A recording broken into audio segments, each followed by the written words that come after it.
Alright, hello, ladies and gentlemen. Since I am feeling a little bit better, I decided to do a video like this, you know. Um, so over the weekend I was at, the Astrocom and whatnot, and I picked up another LJN figure. Now, if you've seen my previous video, you would know what Pacific figure that is. However, it is the 1988 Honky Tonk Man LJN figure. Now, for a while I've been, collecting the LJNs, and I was there, at the Astrocom and Astrocom 7. And, it's a horror movie slash wrestling event, and this one guy, he was selling a bunch of wrestling figures. He even had some carded for like $85 to $170, which isn't bad. He had a Hogan, the Series 1 Hulk Hogan cardage for like $175. He had King Kong Bundy carded for $85. Just a bunch of them. I think he had one for like $65 or $70. Like, just good prices. Normally, you're not going to be able to find carded LJNs for $85 to $100 anymore, especially on eBay. Now, if you say, did you kind of, wanted to get one? Yeah, I'm not gonna lie. I kind of wanted to at least get the Hogan or the Bundy. But then I told myself, well, even if I get it, and they're all in this plastic wrap thingy, like secured in this plastic wrap baggies or whatnot. But still, even if I get one and I display it, over time, the hardness of the figures, and I've said this in many other videos of LJNs and whatnot, the hard bulkiness of the figures, because they're made out of a hard rubber, and the carding is only the figures are only put on there and sealed by this little, plastic card piece, this little like plastic piece to hold the figures on. Over time, the hard bulkiness of the figures, will just make that just rip apart. It will just come apart. The glue seam will just come apart, and then there you go. The 500, maybe, $60,000 for some of the black card figures. It's a waste of money, in my opinion, even for $100. It's a waste of money to buy a figure carded, and the figure's hard, and the blister, or whatever, just, peels right off from the hard bulkiness of the figure, so it's like, that's why I didn't end up buying one, and I always said I would rather get them out of the box, and whatnot, in a little bit, maybe beat up condition, or maybe like even in good condition out of the box, than get them, in the box in the card, and eventually the blister can just peel off, so what's the point? So it's really common with like King Kong Bundy's figure, Andre the Giant's figures, Big John Studd, like the more heavier ones. And it's just, it's a waste of time, in my opinion. So, and it's a waste of money, in my opinion. So that's why I get them out of the box. Now, I do have one figure that's in the carding. He's one of the more, like, less bulkier ones. Don't get me wrong, he's still bulky, he's still a bulky figure. But he's one of the more bulkier ones, and it's actually Mean Gene carded. That's the only LJN figure I have carded is Mean Gene. The announcer the backstage interviewer, Mean Gene and stuff. He's the only one that I have carded. However, though, so, I was over there and I was looking at a lot of the carded ones, and they're good prices, but still, it ain't worth it, in my opinion, buy it, and, never I could just be touching it and looking at it, and thing could pop right off, you never know. But, or part of it could just, peel off, you never know. But anyways, so I was doing all that, and then I looked at some of his loose figures. Now, on the table, he had a lot of loose figures that I already have. I have majority of the LJN collection. I do. I have majority of almost all the figures for the series.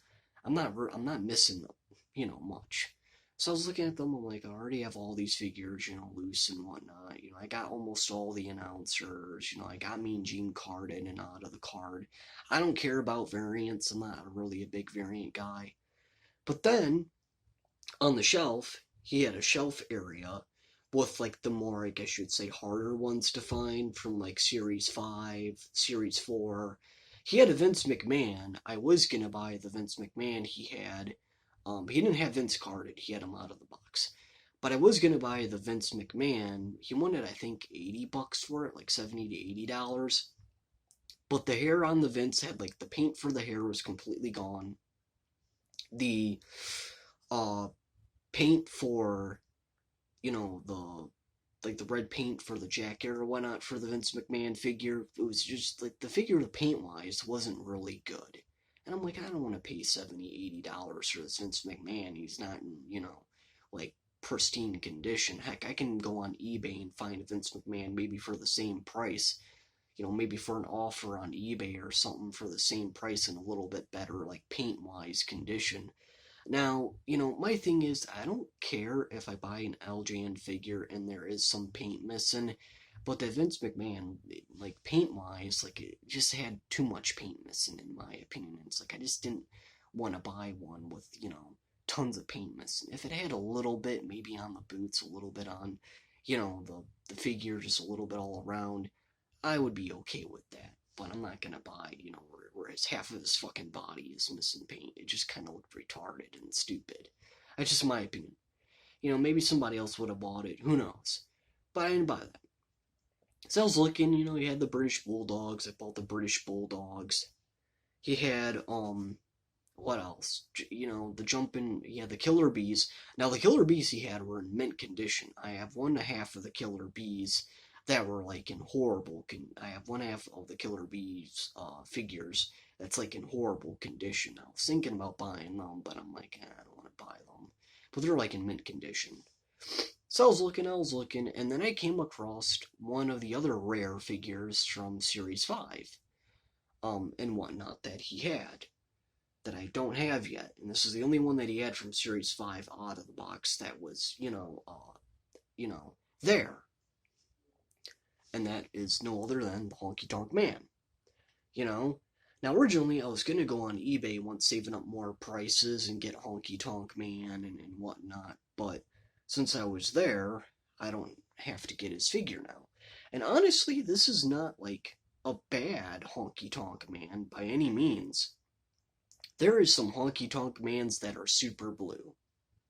I mean, the whole hands, the whole head, the whole chest, everywhere is blue. This is not really that bad of a Honky Tonk Man figure.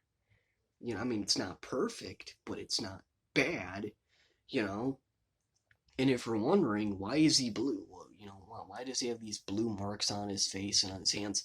That's the actual rubber they made him out of. See, in 1988, when they made Series 5, a lot of the figures they made were made out of a weird rubber. Like blue, gray, black, just weird rubbers and like weird colors to choose.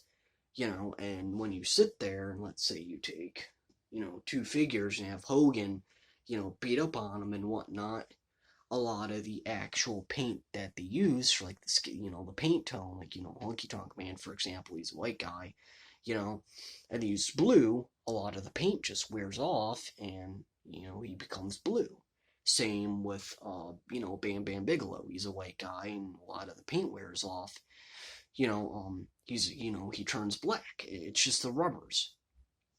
Now I think it's just manufacturer cost. It probably eventually was getting pretty pricey to, you know, buy paints and buy the right type of rubbers and all this stuff. Because I think around that time, or was it 89 for the Series 6? In either 88 or 89, they're going through some big lawsuit, LJN, and, you know, but oh man, so that's probably the reason why they, made the figures like this to, keep costs down and whatnot, so they could actually come out with these. But yeah. So that is, Honky Tonk Man, another figure to add to my LJN collection. Not bad.